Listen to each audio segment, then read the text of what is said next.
नमस्कार बच्चों, आइए बच्चों आज हम इस वीडियो के माध्यम से एडग्रेड अभ्यास पुस्तिका कक्षा 8 विषय हिंदी, इसके अंतर्गत हम देखेंगे पाठ 21 जिसमें दिया है सालिम अली। देखिए, इसमें दिए गए सभी प्रश्नों के आंसर हम किस प्रकार से अपनी पाठ्य पुस्तकों से पूर्ण कर सकते हैं, आइए आज हम इस वीडियो के माध्यम से जानेंगे। तो देखिए बच्चों, यदि आप इसी प्रकार से आगे के सभी वीडियो देखना चाहते हैं तो आप हमारे इस चैनल को सब्सक्राइब कर लें, बेल आइकन को प्रेस कर लें ताकि आने वाले सभी वीडियो आप तक पहुंचते रहेंगे। और बच्चों, आप अन्य विषय के वीडियो भी आप इस चैनल के प्लेलिस्ट में जाकर देख सकते हैं। तो देखिए, पहला प्रश्न है, नया बया पक्षी को वर्षा ऋतु में नर बया पक्षी को वर्षा ऋतु में ही क्यों पहचाना जाता है? तो देखिए, इस प्रश्न का आंसर आप पृष्ठ क्रमांक 165 के अनुच्छेद 2 में देख सकते हैं। वर्षा ऋतु में उनके गले पर पीला धब्बा उभर आता है।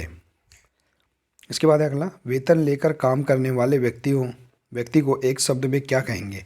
वैतनिक कहेंगे।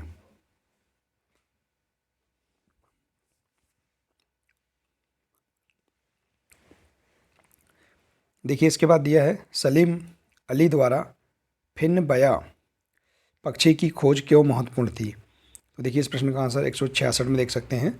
समझा जाता था कि 100 वर्ष से वह पक्षी विलुप्त हो गया है, मगर सालिम अली ने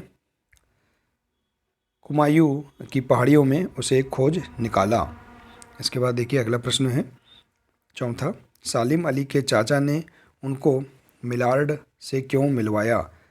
तो देखिए, इस प्रश्न का आंसर, पक्षी की पहचान कराने के लिए चाचा ने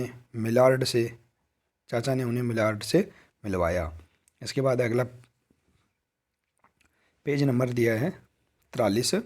इसमें प्रश्न दिया है, देखिए, पक्षियों के बारे में जानने के लिए उनके बारे में किन किन बातों का परीक्षण जरूरी है? तो देखिए, पक्षियों के बारे में जानने के लिए हमें निम्न बातों की जानकारी लिखना जरूरी है। पहला, पक्षी का नाम, आकृति, रंग, रूप और भोजन और आदतें एवं प्रजनन का समय।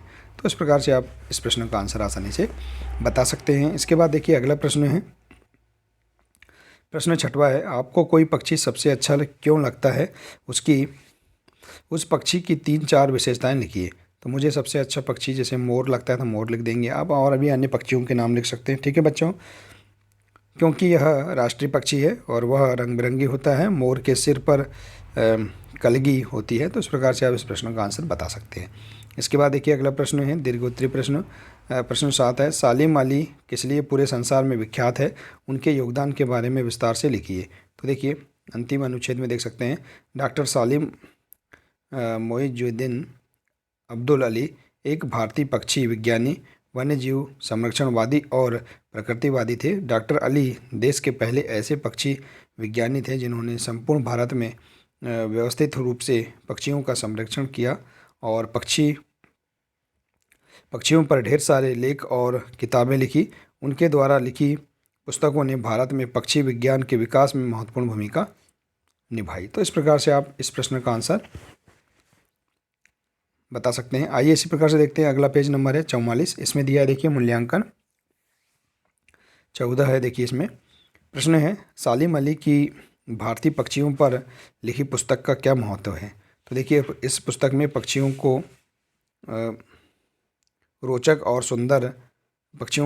और सुंदर वर्णन है। तो इस प्रकार से आप यहाँ पर इस प्रश्न का आंसर लिख सकते हैं। इसके बाद देखिए, अगला प्रश्न है, सालिम अली को मिले घायल पक्षी की पहचान मुश्किल क्यों थी? पृष्ठ क्रमांक 165 के अनुच्छेद 2 में देख सकते हैं, क्योंकि वह गोरैया जैसा लग रहा था पर उसके गले पर पीले रंग का निशान था। इसके बाद देखिए, अगला प्रश्न है दीर्घोत्तरीय प्रश्न है, आपके आसपास पाए जाने वाले पक्षियों में से किसी एक पक्षी के बारे में 8 से 10 वाक्य लिखिए। तो देखिए बच्चों, आप स्वतंत्र अपने आधार पर लिख सकते हैं। देखिए, जैसे मोर के बारे में लिख सकते हैं, जैसे मोर के पंख बहुत ही सुंदर होते हैं, जो मखमल के कपड़े जैसे सुंदर और कोमल होते हैं। इनके पंख सुनहरे रंग के होते हैं। मोर पंख में छोटी छोटी पंखुड़ियाँ होती हैं। मोर की उम्र 20 से 25 वर्ष तक होती है। बारिश होते ही तो मोर बहुत खुश होते हैं और पंख फैलाकर नाचते हैं। और जब मोर पंख फैलाते हैं तो इसकी आकृति आधे चांद के समान होती है। तो इस प्रकार से देखिए, आप बहुत ही सरल तरीके से इस प्रकार से किसी भी एक पक्षी के बारे में 8 से 10 वाक्य और भी आप अन्य वाक्य यहाँ पर लिख सकते हैं। ठीक है बच्चों, आपके मनपसंद पक्षी का नाम लिख सकते हैं। तो देखिए बच्चों, इस प्रकार से हम यहाँ पर बहुत ही सरल तरीके से अपनी पाठ्य पुस्तकों से इस पाठ के अंतर्गत दिए गए सभी प्रश्नों के आंसर हम इस प्रकार से पूर्ण कर सकते हैं। तो देखिए बच्चों, आशा है कि आपको इसके अंतर्गत दिए गए सभी प्रश्नों के आंसर समझ में आ गए होंगे। बच्चों, आज के लिए सिर्फ इतना ही है। मिलते हैं इसी प्रकार से नेक्स्ट वीडियो में। नमस्कार।